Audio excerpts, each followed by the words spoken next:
Okay, just doing a little hike up along a section of this part of Ruffner Mountain, what is today Ruffner Mountain, back towards, this would really be called back towards the Gate City area. And it's pretty rough terrain up here. In the wintertime it's not too bad, but in the summertime it's just impossible. And this area right here was had some of the first ore mining that took place back in the late 1870s into the mid 1880s for iron ore. And you can see remains of iron ore mining everywhere along this section of the mountain. And this right here was once a drift mine, probably going back could even be back to the late 1870s. It's just really hard to determine. But these first few ravines, fingers if you want to say, this is where some of the earliest mining took place along Ruffner. And these mines back in the 1880s, early 1880s, they were serviced by Georgia Pacific Railroad and the Alabama Great Southern. They had little branch lines coming off when they went through what is today called Red Gap. That's where all the rail lines go through this gap to the east. So anyway, just haven't been up here in a number of years and thought just be a good day to get out and hike and to see some of these old drift mine remains and see if there might be anything as yet unexplored. So, all right. Okay, this deep ravine right here starts some of the first of the drift mines in this ravine. And the tramway bed goes all the way up the side of the ravine, connecting with other drift mines up there. It was, they used a standard procedure in all these ravines for drift mining, the incline tramways, and one of the, it's kind of like you're going to see it on these sections of the mountain, is you'll see the remains of this power line right here. You'll see abandoned power line poles. They'll stretch up and over the mountain. This abandoned power line runs all the way along the south side of the mountain, and it originally went all the way to the Ruffner number 2 mine. So if you were to hike on the south side of the mountain and go up and down each finger, you could actually follow the abandoned power line in many areas. So this cable right here is actually a power line. And they'll have remnants of power line poles and everything. So you can see there's a whole tangle of them right there. So, okay, and check out some of these abandoned drifts. And all these mines, to my memory, were you know, they're collapsed, sealed up, they're filled with water. But it's just an interesting hike because this was a site of some of the first red ore mining along this section of Red Mountain in the Irondale Gate City area.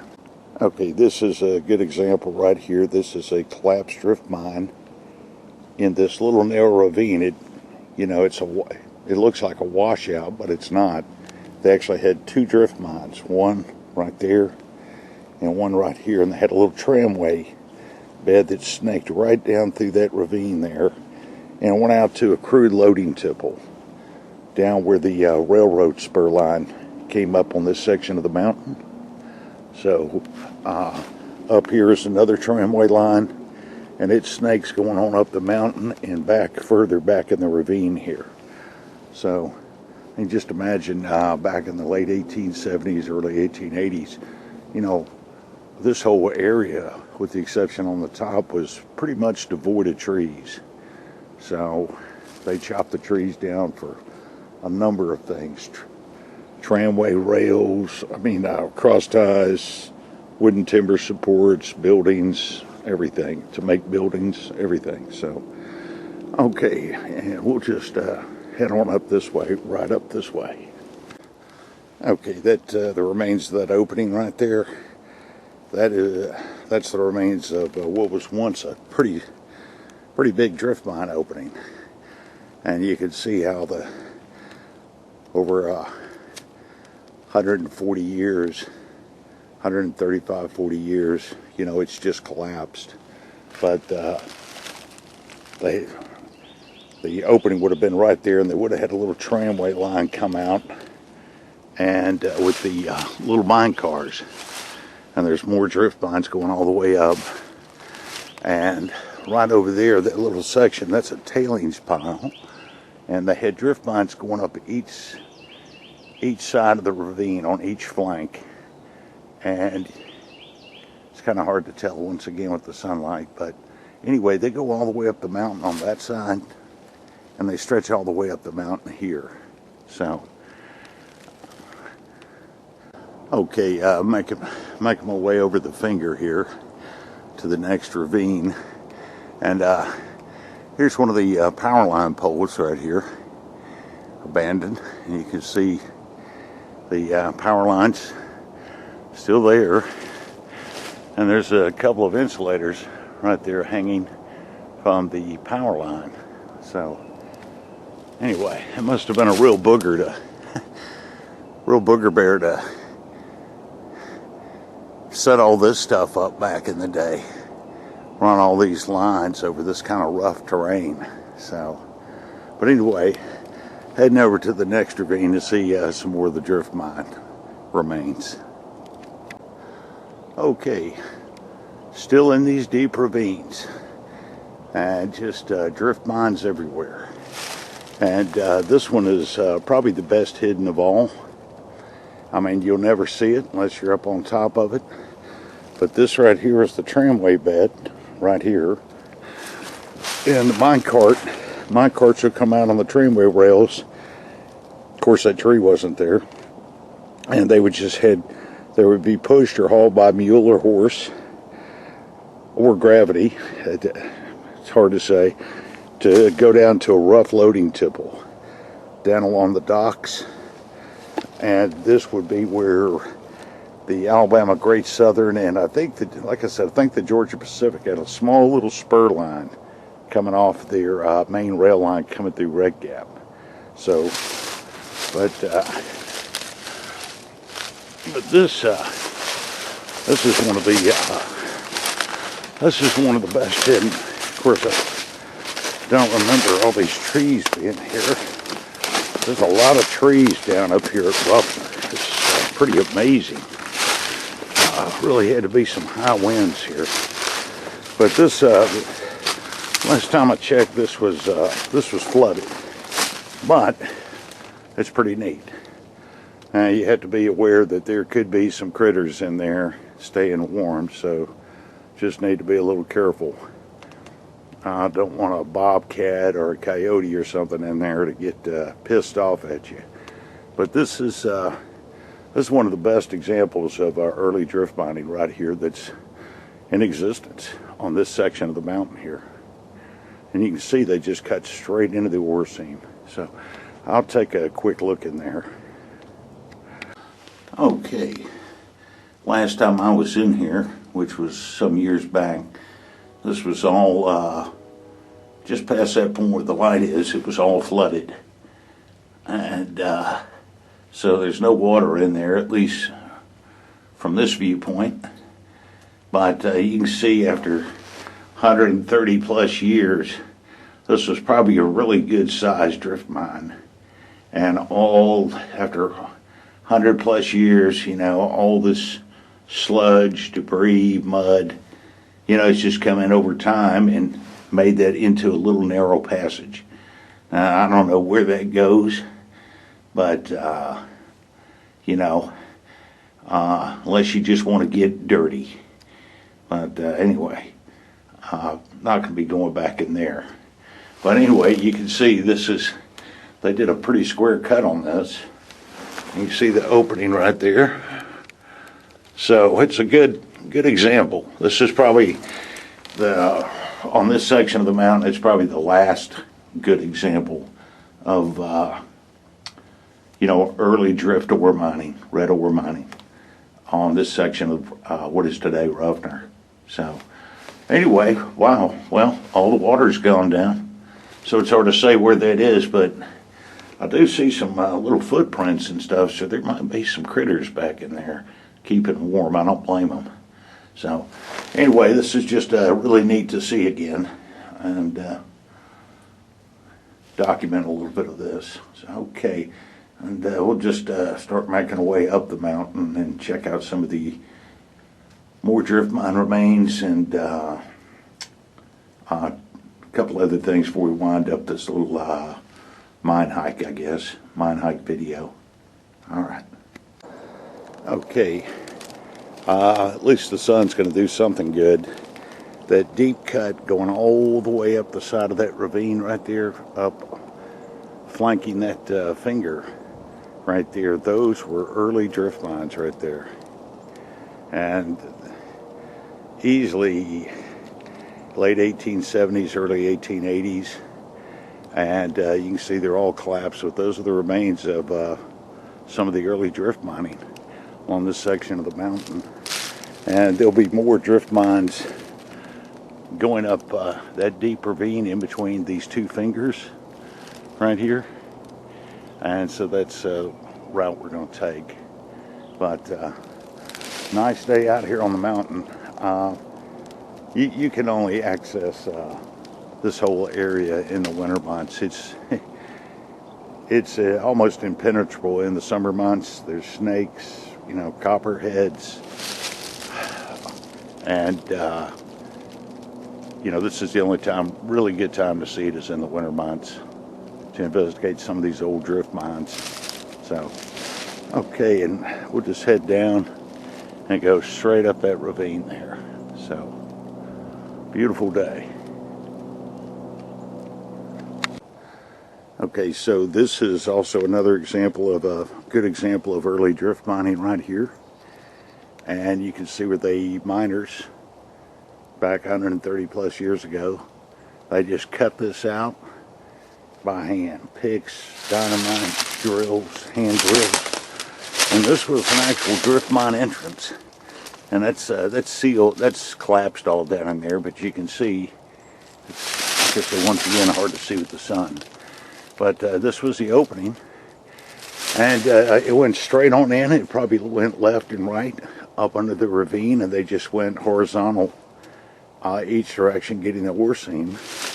And the opening, the mouth of the drift mine right there, tramway rails were right here, and the miners probably either pushed or they might have had a mule or a horse to take the haul the mine carts all the way down to the loading tipple. But right here it's kind of hard to see, but right there along, it's like I said, the sun once again.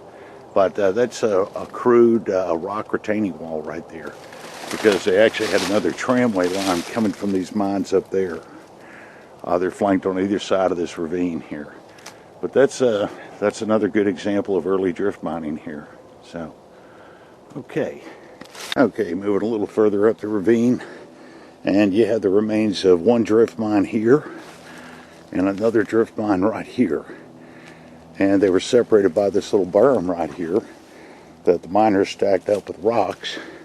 So this drift mine had its own tramway rails coming out, going down towards that rock retaining wall.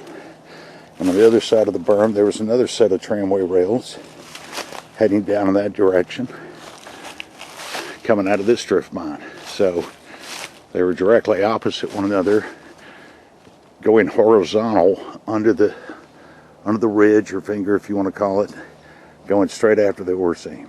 So, and all these drift mines, once they were inside, there's drift mines going all the way up. They had breakthroughs, and they were connected with one another for airflow. And these drift mines would go all the way through this finger out to the other side. It's simple but ingenious, the way they did all this. So, okay, keep moving a little further up. Okay, here's some more of the power line remains right there, coming on up you can either choose to go this way up the ravine. We're going to go this way. And there's one of the old power line poles still standing there in the woods. So you can see the insulators on top right there. That's a tall power line pole. I mean, that's got to be, I don't know, maybe that's 75 feet or something. It's probably the tallest one I've seen. But anyway, just more of the silent remains of mining operations up here along the mountain. So, okay, and we'll just head on up the ravine here. Okay, just up above me right there is another drift mine there, and one right there, right below that power line remains. And they had a incline tramway coming right down here. And one of the things you can see, kind of hard to spot, sun's out and everything, but that is the remains of a tramway line right there.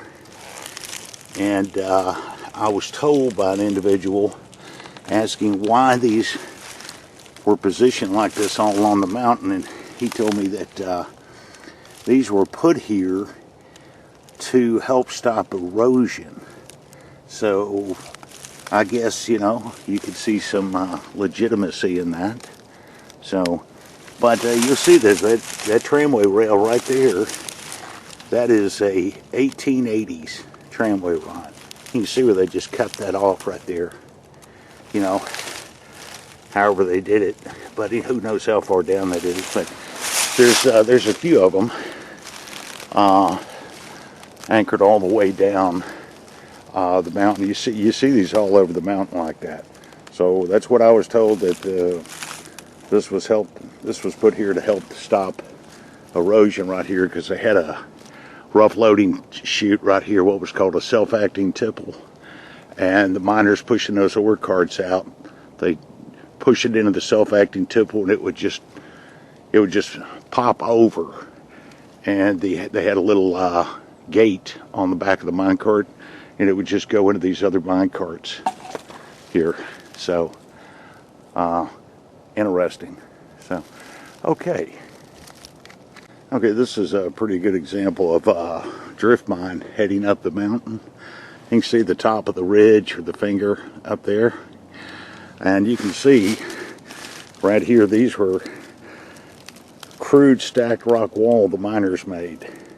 There's another drift mine right on the other side, but they stacked all these up. These were just tailings, as they called it, and they put this up here as kind of a buffer, so the minecart tracks, protect the minecart tracks. But the mine opening was right there, and I said, it probably wasn't but about 4 or 5 feet high, and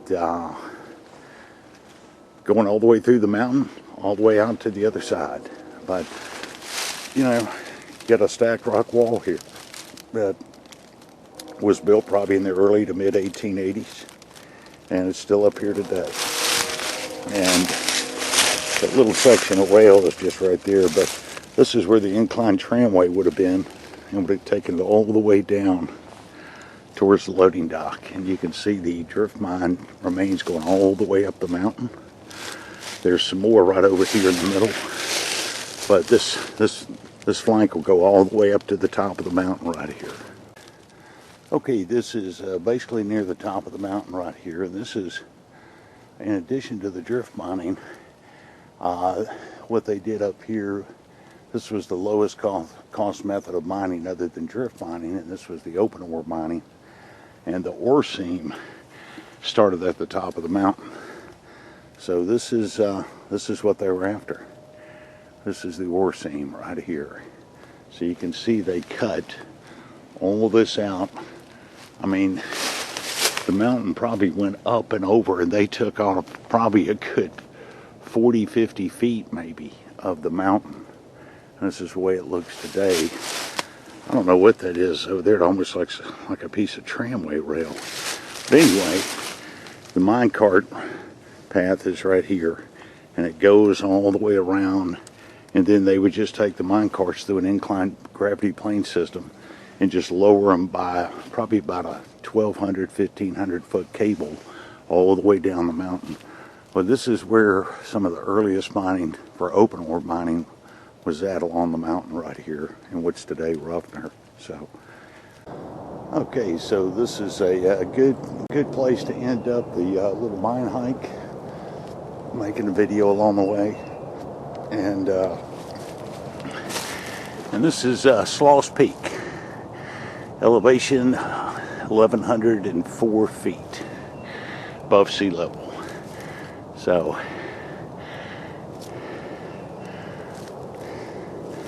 and all way back down over there, all the mine remains here. So, anyway, like I said, this is just a good place to end up the